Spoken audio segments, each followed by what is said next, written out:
Though we've taken the airfield, the enemy still hold on to most of the inland areas of the island. A maze of trenches and artillery positions run right through this whole godforsaken rock. The enemy's dug in deep, and we have to get our hands dirty. Flamethrowers. We'll burn them out.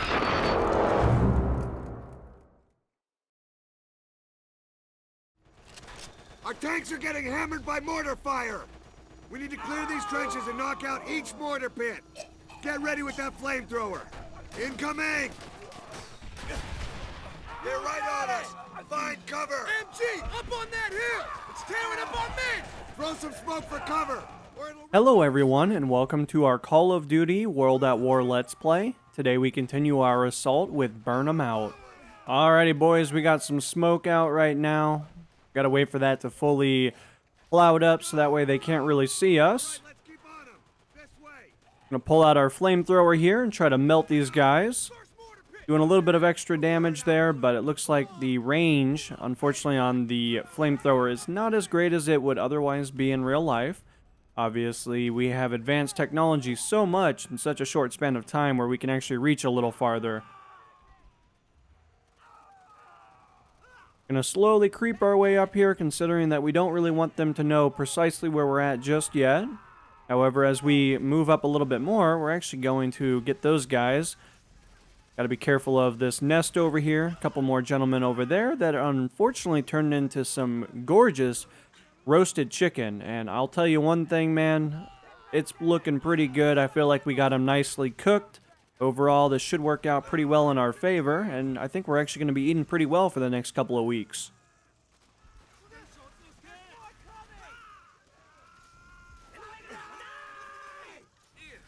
It's always a terrifying thing when you hear that noise, so obviously I'm going to continually back up a little bit more. That dude's on fire. He was unable to get his bayonet shoved into our jugular, so that's always a good thing for us, but not so much for them.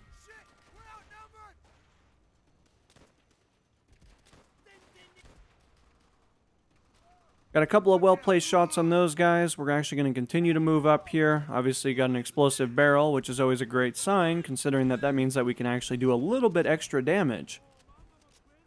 As you guys can see, we do have some stray rounds that are actually bobbing around a little bit. Obviously, that fire kind of hurt those guys a little bit more than it actually did to us. That guy, unfortunately, is in a really, really peculiar spot.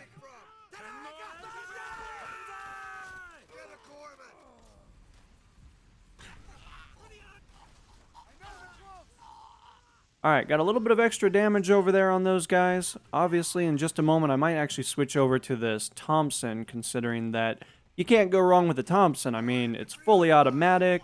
We have a flamethrower as a secondary. I feel like it's a pretty good combo.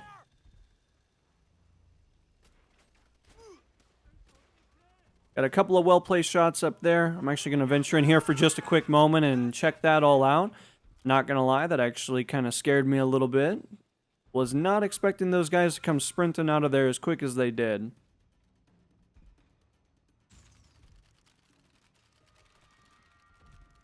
Now, in the meantime, let's rally back up with our squad mates over here.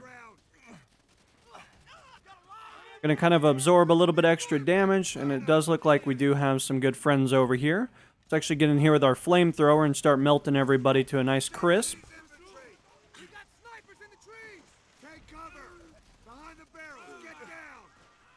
Trying to get a little bit of extra fire inside of here to hurt these guys.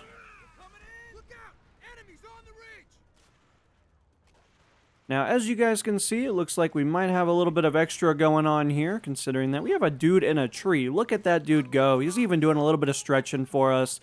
He's a flexible individual, some might say. Couple of more guys in the trees. Obviously, we have unfortunately ran out of our Thompson ammunition, which is not a good thing. Let's get away from that for just a moment. It looks like we actually might have done a little bit of damage to ourselves, but really nothing too crazy. I think we're going to be alright. However, I may drop back and see if I can actually locate another weapon. Picking up a rifle this time around, so obviously for long range, should be pretty good.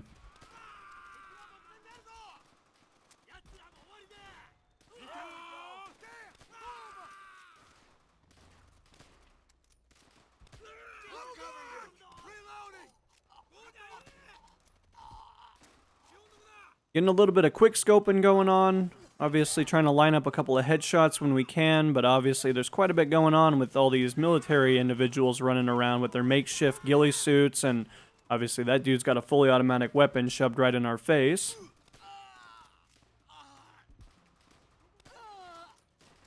Alright, so we still have one more bunker over here. Obviously, in just a moment, I'm hoping to move over to that. Picked up another Thompson here, so this should make it a little bit easier for us to successfully move up. A couple of more gentlemen trying their bayonet charges, but man, do they not learn? It's never going to work on us. They're never going to get close enough to where I need to fear for my life.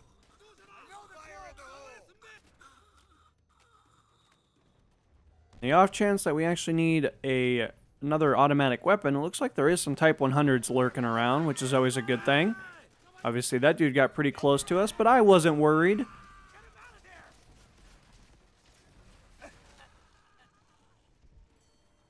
Now, as we talked about in previous episodes, it's probably not a great idea to be walking inside of bunkers with a flamethrower, considering that you don't really have a whole lot of room to get out of sticky situations. But I really wasn't too worried that time around, considering that we did so much damage the first time before we even moved into the bunker itself.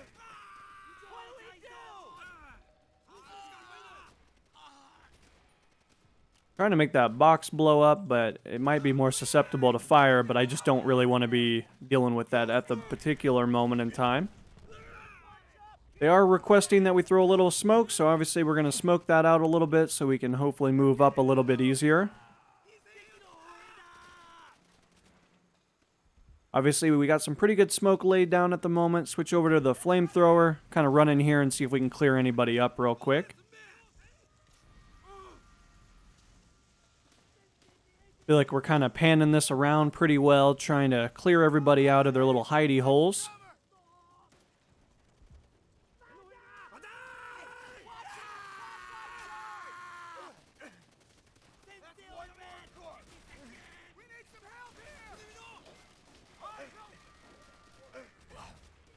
Got a couple of guys around us at the moment. Got a frag grenade over to our left-hand side. I'm actually going to get away from that for just a moment.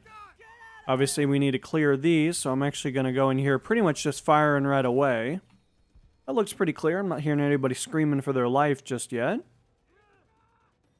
I do hear some Japanese over here, so let's be a little bit careful of what's going on in here.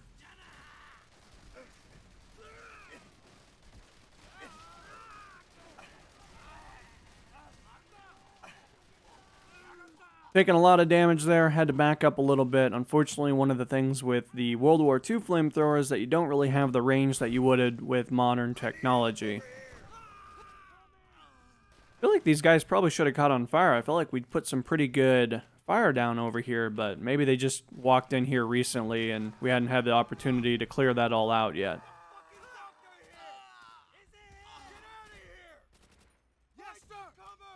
Got to continue to back up a little bit more. Slowly but surely we'll clear this, but looking like before very long we're going to have to switch over to another weapon. I know we got about 100 rounds or so, but that goes pretty quick when you have a fully automatic weapon like the M1 Thompson.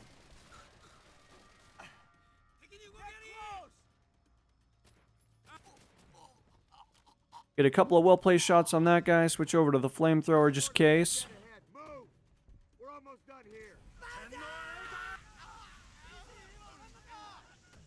Man, look at all that food. It's cooking. It's a little bit darker than I would probably like. But hey, man, beggars can't be choosers in these hard economic times. Sir, mortar pits have been neutralized. Tanks are now en route to the point. Tanks are moving up! Radio command. Tell them we've cleared the mortar pits. Good work, Marines.